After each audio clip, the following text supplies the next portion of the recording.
ভূত বাংলা টিভির নতুন এপিসোডে আপনাদের সবাইকে স্বাগতম। আপনাদের সাথে রয়েছি আমি জনি ইসলাম। আশা করি ভালো আছেন সবাই। আমিও ভালো আছি। আবারও আপনাদের মাঝে নিয়ে চলে আসলাম নতুন একটা সত্য ঘটনা। আমি এই ঘটনাটির নাম দিয়েছি ভয়ঙ্কর সত্য ঘটনা। তো শাহাবুদ্দিন ভাইকে ধন্যবাদ এমন এক ঘটনা শেয়ার করার জন্য। আপনারা চাইলেও আমাদেরকে ঘটনা শেয়ার করতে পারেন আমাদের ইমেল অ্যাড্রেসে। আমাদের ইমেল হচ্ছে bhutbanglatv@gmail.com এ পাঠাতে পারেন। তো যেভাবে লেখা আছে আমি সেইভাবে পড়তে শুরু করছি। কোনো কিছু ভুল হয়ে গেলে ক্ষমা করে দিবেন। তো আমি ঘটনাটি শুরু করছি। সত্যি ঘটনা অবলম্বনে ভয়ানক এক রাত। আজকে বলবো এয়ারপোর্ট থাকাকালীন একটা ঘটনা। আমরা যখন হুট করে বিয়েটা করি তখন খুব প্রবলেম ফেস করতে হয়েছিল। আমার হাজবেন্ডের এক বন্ধুর মাধ্যমে আমরা একজনের বাসায় যেয়ে উঠি। তার নাম জিসা, আমি তার রিয়েল নামটাই বললাম। সেইভাবে আমাদেরকে অনেক অনেক হেল্প করেছেন। উনারা স্বামী স্ত্রী দুজনেই অনেক ভালো ছিলেন। উনি 2 রুমের একটা ফ্ল্যাট নিয়ে থাকতেন। একটা রুম আমাদেরকে দিলেন থাকতে। ভাবির বাসাটা ছিল প্রেম বাগান, তেঁতুলতলা বেকারি থেকে বাম দিকের গলিতেই 4 তলা একটা বিল্ডিং এর 3 তলায় থাকতেন ওনারা। যাওয়ার আগে কখনোই শুনিনি যে এয়ারপোর্ট ভূত, পেতনি, জিনের আস্তানা। বা দিনের বেলাতেও মানুষ পুঁতে রেখে দেয়। রাতের বেলা তো গলিতে গলিতে কুকুর খেউ খেউ করে। অনেক ভালো সম্পর্ক হয়ে যায় আমাদের সাথে। ভাবি প্রেগন্যান্ট ছিল, বেশি দিন হয়নি। আর আমিও শুনেছি প্রেগন্যান্ট মেয়েদের নাকি জিন বা ভূত যাই আছে খুব পছন্দ করে, ওদেরকে বেশি আঁচড় করে। আর ভাবি আমাকে এমনিতেই বলেছে যে উনার শরীরে কিছু স্পট পায় নখের আঁচড়ের প্রায় সময়। আর উনার বারান্দায় ইজি চেয়ার ছিল, রাতে ঘুম ভেঙে গেলে প্রায়ই দেখতো ইজি চেয়ারটাতে কেউ বসা, দোল খাচ্ছে। রুম আর বারান্দায় মাঝে জানালা ছিল। থাই গ্লাস ছিল জানালাতে আটকানো থাকলেও বোঝা যেত। আর বারান্দায় অনেক রকমের ফুলের গাছ ছিল। জনি ভাইয়ের ফুল খুব পছন্দ ছিল। জিসা ভাবির হাজবেন্ডের নাম জনি। আর রাতে নাকি বারান্দা থেকে খুব সুগন্ধি আতরের ঘ্রাণ আসত। মাঝে মাঝে বারান্দায় তিল মারার ও শব্দ পেত। এগুলো প্রেগন্যান্ট হওয়ার আগেই ছিল। বাসা চেঞ্জ করবে, বাদ বারান্দার গাছের জন্য করতে পারেনি। আর এই বাসায় ভাড়াটাও কম ছিল। তেমন তো কোন ক্ষতিও হয়নি, তাই ব্যাপারটা কাউকেই বলেনি। একদিন ভাইয়া বাসায় ছিল না, রাতে ঘুমানোর জন্য আমাকে ডেকে নেয়। আমরা 2 জন খেয়ে শুয়ে পড়ি। রাতে ঘুম ভেঙে আমি শুনতে পাই ওয়াশরুমে পানির শব্দ। এটা আমি আমার রুম থেকেও শুনেছি কয়েকদিন।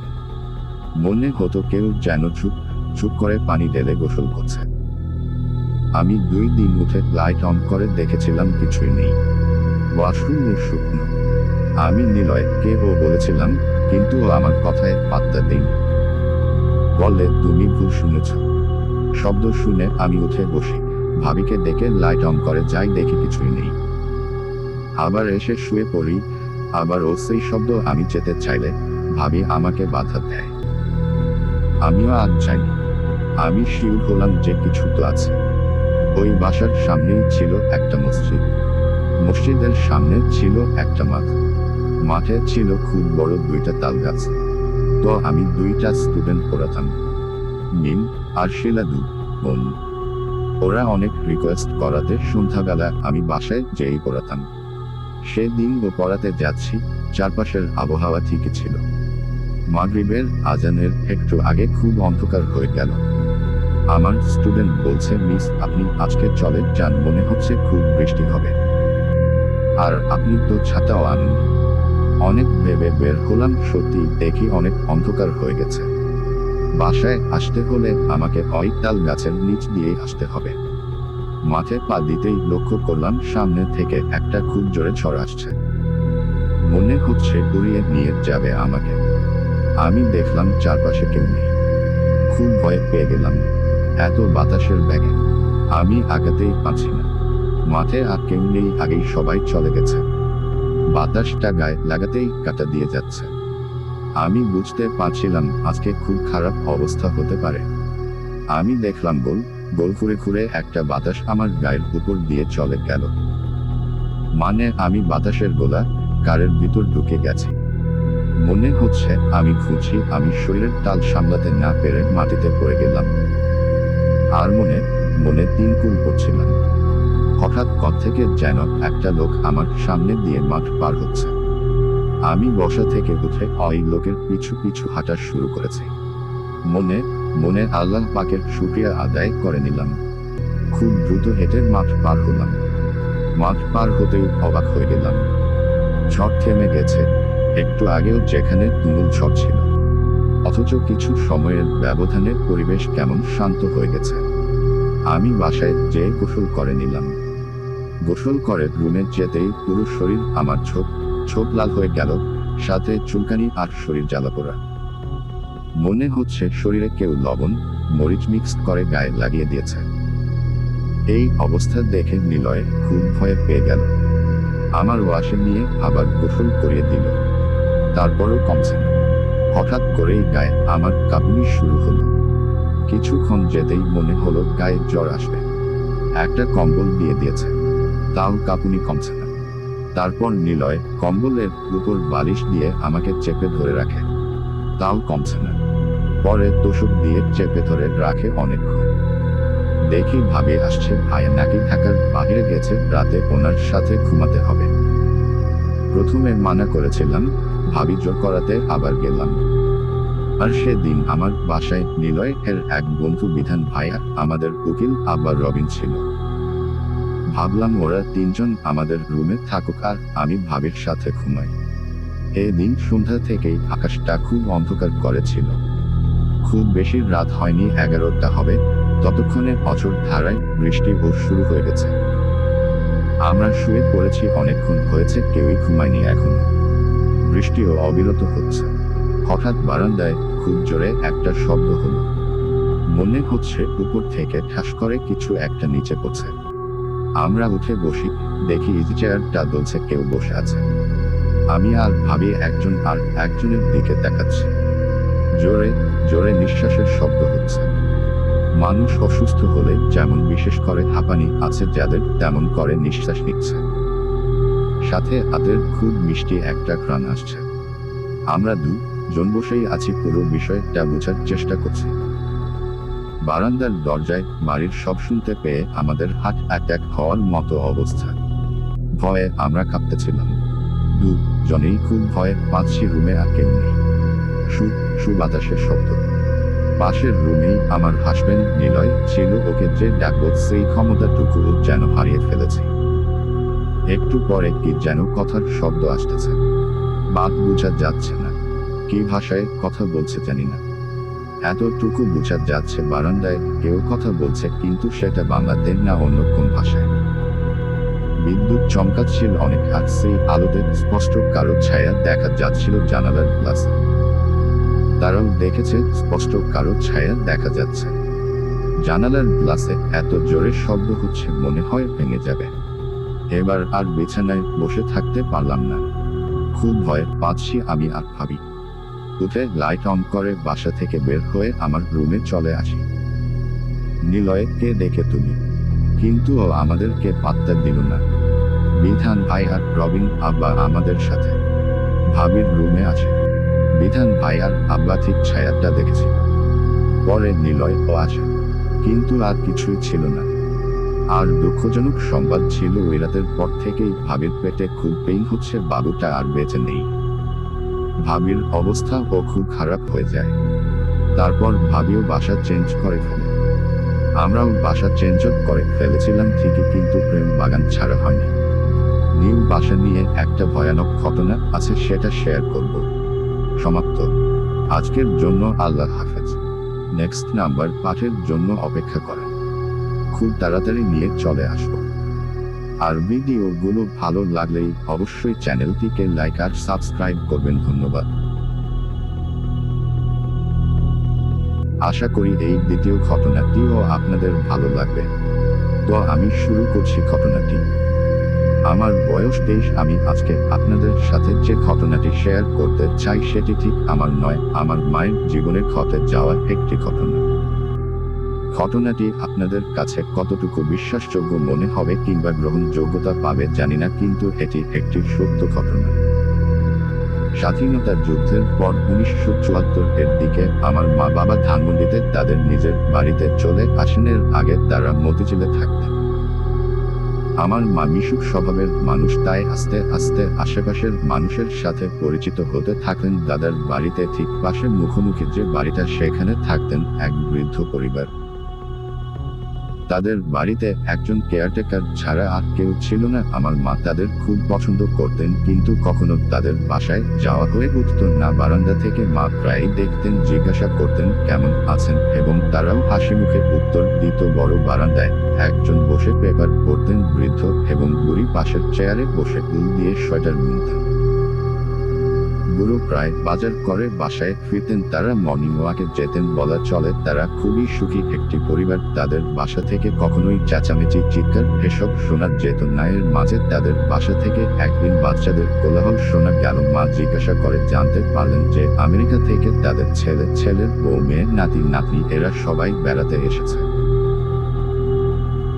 এর কিছুদিনের মধ্যেই আমার চাচার বিয়ে ঠিক হয়। দাদি সেই মহিলাকে দাওয়াত দেওয়ার জন্য মাকে তাদের বাসায় পাঠালেন। মা গিয়ে তাদের বাসায় বসে বৃদ্ধার সাথে বেশ কিছুক্ষণ গল্প করলেন। বৃদ্ধ মহিলাকে দেখতে না পেয়ে জিজ্ঞেস করলেন তিনি কোথায়। বৃদ্ধ বললেন তিনি নাকি যুদ্ধের সময় মারা গেছেন। মায়ের কথা শোনার পরে বিশ্বাস করতে পারছিলেন না যে তিনি এতদিন যাকে দেখলেন, যার সাথে কথা বললেন, কে ছিলেন। তবে এখানে এমনটা নয় যে মা সেই বৃদ্ধাকে আগে কখনো দেখেছেন বা চিনতেন। তারপর থেকে মা কখনোই সেই বৃদ্ধাকে আর দেখতে পাননি। সত্যি ঘটনা অবলম্বন। ভয়ানক এক রাত। মজলিশপুর গ্রাম। এই গ্রামের লোক সংখ্যা খুবই কম, তাই বলে গ্রামটা কিন্তু ছোট নয়। গ্রামের লোকগুলো খুব সহজ সরল। ঝগড়া, বিবাদ, মারামারি, রাজনীতি কোনোটার ছোঁয়া পড়েনি গ্রামটিতে। এখানে আমার মামার বাড়ি। 2003 সালে গিয়েছিলাম বেড়াতে। উপজেলা থেকে গ্রামটার দূরত্ব 6-7 কিমি। মেইন রাস্তা পার করে 12 ফিটের একটা রাস্তা চলে গেছে আমার মামার বাড়ির দিকে। যাবার সময় হাতের ডান দিকে একটা ঈদগাহ, তার আশেপাশে অনেকগুলো বাড়ি।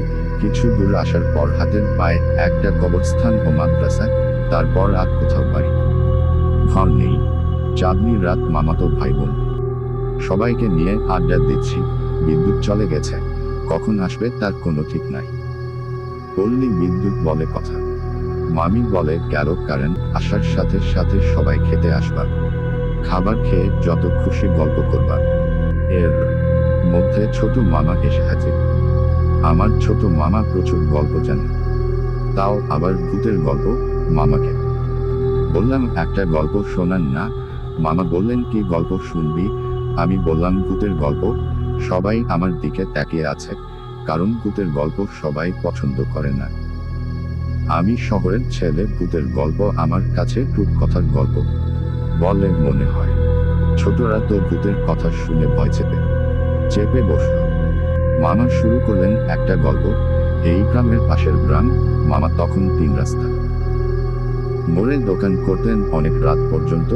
মামার দোকানে খবর আসলো পাশের গ্রামের একজন লোক আত্মহত্যা করেছে। লোকটা কোন কারণে যে হত্যা করলো কেউ বুঝে উঠতে পারছে না। মামা বলল সকালে নাকি তার দোকানে একবার এসেছিল। পুলিশ কেস, তাই কেউ লাশের গায়ে হাত লাগায়নি। থানায় খবর দেওয়া হয়েছে। সন্ধ্যা থেকে শুরু হলো বৃষ্টি। বৃষ্টি, প্রচুর বৃষ্টি। লাশটা নাকি এখনো আমগাছের ডালে ঝুলছে। বৃষ্টির কারণে লোকজন কম, যে মারা গেছে শুধু তার পরিবারের কয়েকজন আর প্রতিবেশী কয়েকজন। অনেকেই বলছিল লাশটা নিচে নামিয়ে রাখতে, কিন্তু বয়স যারা তারা বলল মরার পরে আর কি থাকে। পুলিশ কেস দরকার নাই, পুলিশ আসুক, তারপর যা করার করা যাবে। পুলিশ আসতে আসতে রাত 11:15 বেজে গেল। নানা রকম জিজ্ঞাসাবাদ করার পর লাশ নামিয়ে ভ্যান ঠিক করে থানায় নিয়ে গেল। 5 চালিত ভ্যান চালক আর একজন সিপাহী। দারোগা মোটর সাইকেল নিয়ে চলে গেল আগে। রাস্তা একেবারে কমও না। তারপর মরার পর মানুষ নাকি অনেক ভারী হয়। বের হতে হতে প্রায় 12:30 বেজে গেল। সিপাহীটা নানা রকম গল্প করতেছে ভ্যান চালকের সাথে, যেমন লোকটা কেমন ছিল, নেশা করতো কি না, ছেলে মেয়ে কজন, কত বছর ধরে ভ্যান চালাও ইত্যাদি। আর আস্তে আস্তে এগিয়ে চলছে ভ্যান, সাথে পুলিশ ঢাকাতে ভ্যান চালকের। ভয়ের কোনো কারণ নাই। তারপর লাশটা তার পরিচিত। কিছু দূর যাবার পর চালক খেয়াল করলো লাশটা বুঝি পাশ ফিরে শুনল, কারণ ভ্যান গাড়িটা নড়ে উঠল। সে গুরুত্ব দিল না, হয়তো ঝাঁকুনিতে এমন মনে হয়েছে। আবার কিছু দূর যাবার পর মনে হলো লাশটা উঠে বসল। চালক পিছন ফিরে দেখল না, ঠিকই তো আছে।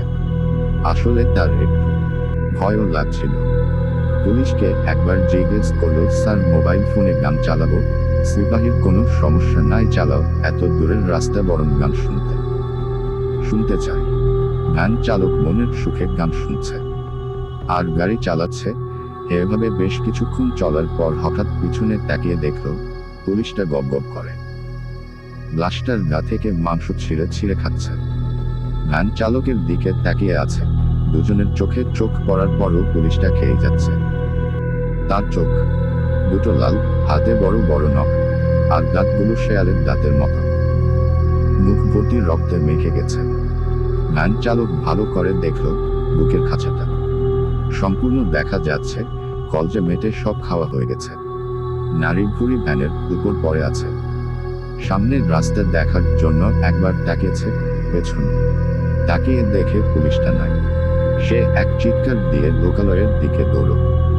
মা রে বাবা রে বলে চিৎকার শুনে এলাকাবাসী ছুটে এসে দেখে একটা লোক পড়ে আছে। তার মাথায় পানি ঢেলে সুসহ্য করার পর সব ঘটনা খুলে বলল। সাহসী কয়েকজন ডাল লাঠি নিয়ে এগিয়ে গেল, দেখল লাশটা মাটিতে পড়ে আছে, কুকুরের রক্ত চেটে খাচ্ছে। লাঠি দিয়ে তারা করতেই কুকুরগুলো পালিয়ে গেল। তারা খবর দিল, পুলিশ এসে লাশ নিয়ে গেল।